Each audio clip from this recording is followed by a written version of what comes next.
പ്രിയപ്പെട്ടവരെ, നമ്മുടെ മറ്റൊരു വീഡിയോയിലേക്ക് എല്ലാവർക്കും സ്വാഗതം. അപ്പോൾ ഇന്നത്തെ വിഷയം എന്ന് പറഞ്ഞാൽ നമ്മളെല്ലാവരും പ്ലാൻ ചെയ്തൊക്കെ തീർന്ന സമയമാണ്, വൈകിയ ഒരു വീഡിയോ ആണ്. അപ്പോൾ വഴിക്കൂടെ നടന്നു പോകുമ്പോഴാണ് ഇങ്ങനൊരു ടോപ്പിക്ക് കിട്ടിയത്.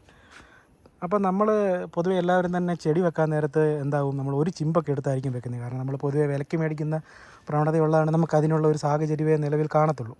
അപ്പോൾ നമ്മളെന്താ ഒരു ചിമ്പായിരിക്കും നമ്മൾ മേടിക്കുന്നത്. അപ്പം നമ്മൾ പരമാവധി എല്ലാവരും തന്നെ പതിയനിട്ട് വെക്കുക എന്ന് പറഞ്ഞാലും അടുത്ത വർഷം റീപ്ലാന്റേഷൻ എങ്ങനെ ഒരു 50 ചെടി ഒരേക്കറിൽ കാണുമെന്ന് വിചാരിച്ച് നമ്മൾ എവിടെയെങ്കിലും ഒരു ഒഴിഞ്ഞ കോണിൽ ഒരു 1-2 സെൻറ്റ് ഒതുക്കിയിട്ട് നമ്മൾ പ്ലാന്റ് ചെയ്ത് വെക്കുക.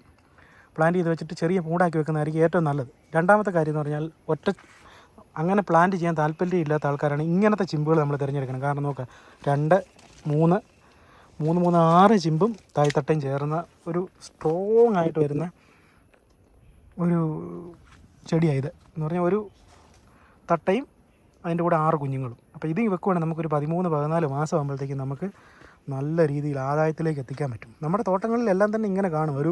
ഒരു ചെടിയിൽ ചിലപ്പോൾ ഒരു ചിമ്പൊക്കെ കാണത്തുള്ളൂ. അത് മാത്രം എടുത്ത് പരമാവധി വെക്കാൻ ശ്രമിക്കുക. ഇതിപ്പോൾ നമ്മൾ പറിക്കാൻ പറ്റത്തില്ല, കാരണം ഇത് 3 ശരമായി. നേരത്തെ തന്നെ നമുക്ക് എടുക്കുമായിരുന്നെങ്കിൽ നമുക്ക് സുഖമായിട്ട് വെക്കാമായിരുന്നു. പിന്നെ പുതിയതായിട്ട് പ്ലാൻ ചെയ്യാനുള്ള ആഗ്രഹിക്കുന്ന ആൾക്കാർക്കൊക്കെയാണ് അതൊന്നും പേടിക്കേണ്ട. 3 ശരം പോയാൽ പോലും നമുക്ക് സീനില്ല. കാരണം അത് അടുത്ത വർഷത്തേക്ക് നമ്മൾ നല്ലൊരു ആദായത്തിലേക്ക് നമുക്ക് എത്തിക്കാൻ ഇങ്ങനെയുള്ള ഹെൽത്തിയായ തട്ട വെച്ചാൽ നമുക്ക് സാധിക്കും. അതിൻ്റെ വണ്ണം നമ്മൾ നോക്കി കഴിഞ്ഞാൽ ഇതുണ്ടോ, നമ്മുടെ കൈയുടെ വണ്ണമുണ്ട് കറക്റ്റ്. ഇങ്ങനെ വണ്ണത്തിൽ ചെടികൾ വരുകയും വേണം. ഇതിനകത്ത് നല്ലതായിട്ട് നാരുകട്ടിയും വേണം. നാരുകട്ടി ഉണ്ടെങ്കിൽ മാത്രമേ കാറ്റ് പിടിച്ചാൽ നമുക്ക് ഒടിയാതിരിക്കത്തുള്ളൂ. അതല്ലെങ്കിൽ എന്നാ പപ്പടകോളി ഒടിയുന്ന പോലെ ഒടിഞ്ഞു പോകും. എനിക്കൊക്കെ ഇവിടെ സംഭവിച്ചത് കാറ്റുപിടുത്തം ഭയങ്കര കൂടുതലായിരുന്നു, ഷെയ്ഡ് ഭയങ്കര കൂടുതലായിരുന്നു. ഏറ്റവും അഴുകൽ വന്ന് ബാധിച്ചു എന്ന് പറഞ്ഞ് പോയ ഭാഗത്ത് ചെടികളേത്. പക്ഷേ അതിനകത്ത് ചിമ്പ് നന്നായിട്ട് കയറി കണ്ടോ.